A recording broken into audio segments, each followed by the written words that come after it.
Bethlehem की ओर यात्रा।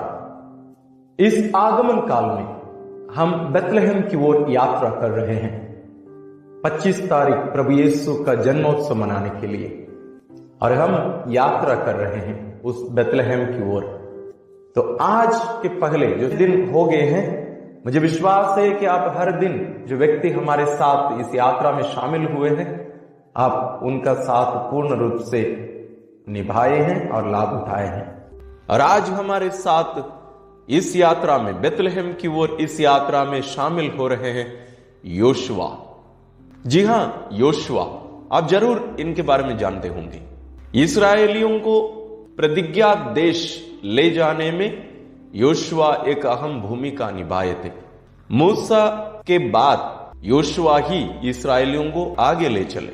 मूसा इस्राएलियों को बाहर ले आकर 40 वर्ष तक उनका अगुवाई करके उन्हें प्रतिज्ञा देश के उस सीमा तक ले गए, लेकिन अंदर ले जाने का कार्य योशुआ को ईश्वर सौंपे थे।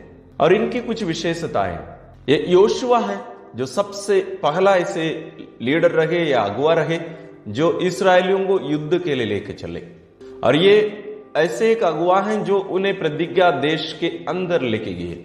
और ये पहले वो नेता हैं जो इस्राएलियों के पहला नेता उस प्रतिज्ञा देश में थे, क्योंकि जब ईश्वर मूसा के द्वारा इस्राएलियों को उस प्रतिज्ञा देश तक लेके आए, प्रतिज्ञा देश के अंदर जाना, और वहां पहले से ही जितने भी लोग रह रहे थे उनके साथ युद्ध करके एक प्रकार से उस देश को अपने लोगों के हाथ में देने की जिम्मेदारी ईश्वर योशुआ को दिए थे। और हम देखते हैं कि योशुआ उसका पूरा किए। और योशुआ ईश्वर द्वारा निर्धारित किए गए थे, लेकिन वो अपने आप को मूसा के सामने बहुत छोटा मानते थे, क्योंकि वो उनको अपना एक प्रकार से ईश्वर मानते थे। इसलिए वे उनके सामने बहुत ही नम्र रहे। और जब मूसा उनको बताए कि उन्हें अभी आगे नेतृत्व करना है, वो थोड़ा सा पीछे भी हटे, क्योंकि वो अपने आप को मूसा की तुलना करके देख रहे थे और देखे कि वो मूसा के सामने कुछ भी नहीं है। इसलिए मूसा विधि विवरण ग्रंथ अध्याय 31 पद संज्ञा 7 और 8 में कहते हैं, तब मूसा ने योशुआ को बुलाया और सभी इस्राएलियों के सामने उससे कहा, दृढ़ बने रहो और ढारस रखो, तुम इन लोगों को उस देश ले चलोगे जिसे प्रभु ने शपथ खाकर उनके पूर्वजों को देने की प्रतिज्ञा की है। तुम उस देश को उनके अधिकार में दे दोगे। प्रभु तुम्हारे आगे आगे चलेगा और तुम्हारे साथ रहेगा। वह तुम्हें निराश नहीं करेगा और तुमको नहीं छोड़ेगा। भयभीत ना हो और मत डरो।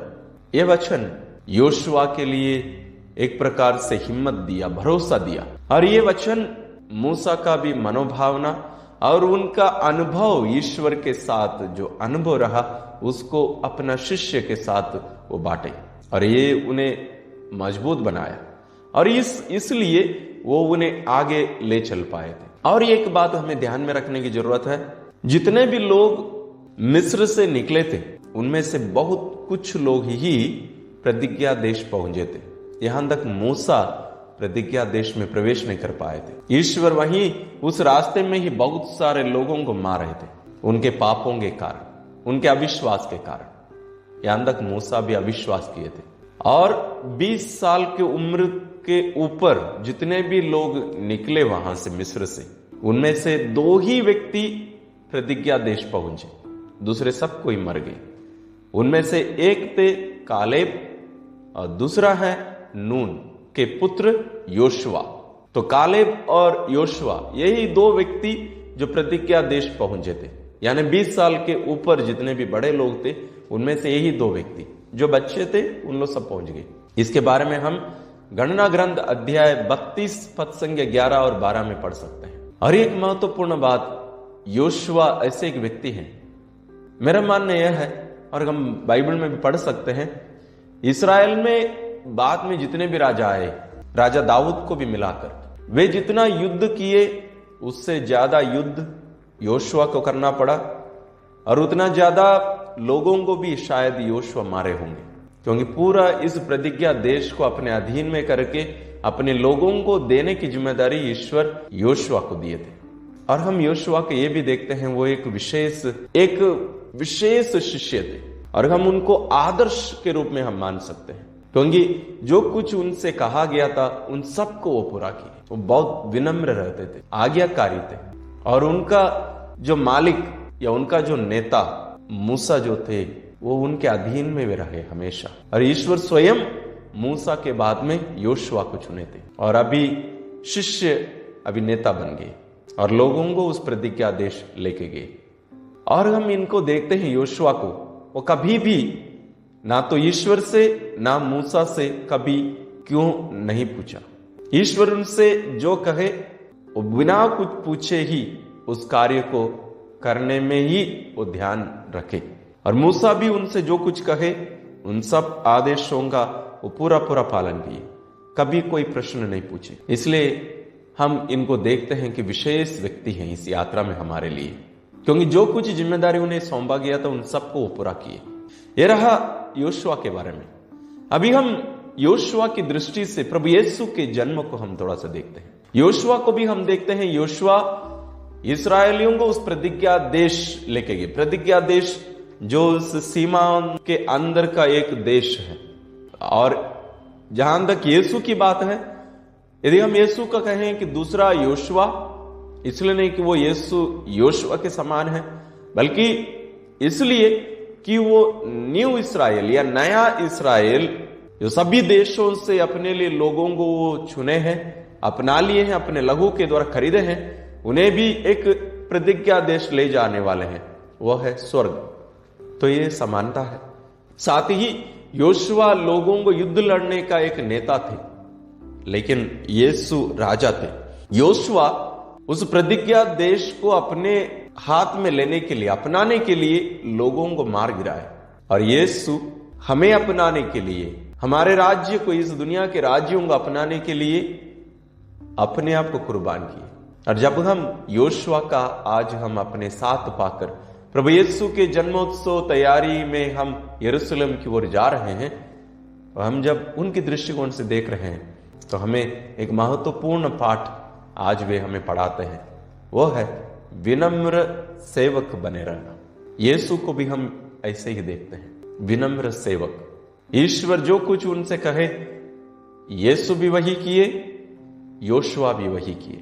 और इस यात्रा में हमें बहुत सारी परेशानियों का सामना करना पड़ता है। हम बीच बीच में पूछते हैं क्यों, कैसे, लेकिन योशुआ आज हमें सिखाते हैं हमें ये दोनों प्रश्न पूछने की जरूरत नहीं है। यदि ईश्वर हमसे कुछ कह रहे हैं उसमें कोई दो मत नहीं, क्योंकि वे ईश्वर है। आंख बंद करके पूर्ण विश्वास और भरोसे के साथ आगे बढ़ने की शिक्षा आज योशुआ हमें दे रहे हैं, तभी हम बेतलेहम तक पहुंच सकते हैं। आइए हम ईश्वर से इस कृपा के लिए प्रार्थना करें। हे परम पावन दयालु पिता, हम आपको धन्यवाद देते हैं आपके परम दयालु और प्रिय पुत्र के लिए, जो हमारे लिए अपने आप को कुर्बान करके हमें आपके उस प्रतिज्ञा देश स्वर्ग, आपके घर ले आने के लिए अपने आप को बलि चढ़ाए, अपने जीवन का कीमत चुका के वे हमें खरीद लिए। प्यारे पिता, आज विशेष रूप से जब हम उनके उस जन्मोत्सव की तैयारी में अपने आप को हम आगे उस बेतलेहम की ओर आगे बढ़ रहे हैं, आज विशेष रूप से जब आप योशुआ को हमें दिए हैं, हमें भी योशुआ का मनोभाव दीजिए और नम्र और विनीत होकर आपके सेवक बने रहकर, आपके अधीन में रहकर जीने की कृपा हमें प्रदान करिए। साथ ही प्यारे पिता, हम क्रिस्तियों को आप ये भी जिम्मेदारी दी है कि हम भी अगुआ बने, ना केवल हम स्वयं उस प्रतिज्ञा देश में प्रवेश करें, बल्कि दूसरों को भी हम अपना साथ ले चलें, जैसे योशुआ ने किया, ताकि हमारी ये यात्रा सफल रहे और हम आपके पुत्र तक पहुंचने में आप हमारी सहायता करें। हम ये प्रार्थना करते हैं अपने प्रभु क्रिस्त के द्वारा, आमीन। तो आज ये 14वां दिन बेतलेहम की ओर हमारी यात्रा में आए हमारे इस महान योशुआ को अपने साथ ले चलिए, उनसे प्रेरणा पाइए, उनके समान बनिए और आपकी यात्रा सफल रहे। ईश्वर से हम यही दुआ मांगते हैं। ईश्वर आपको आशीर्वाद प्रदान करे।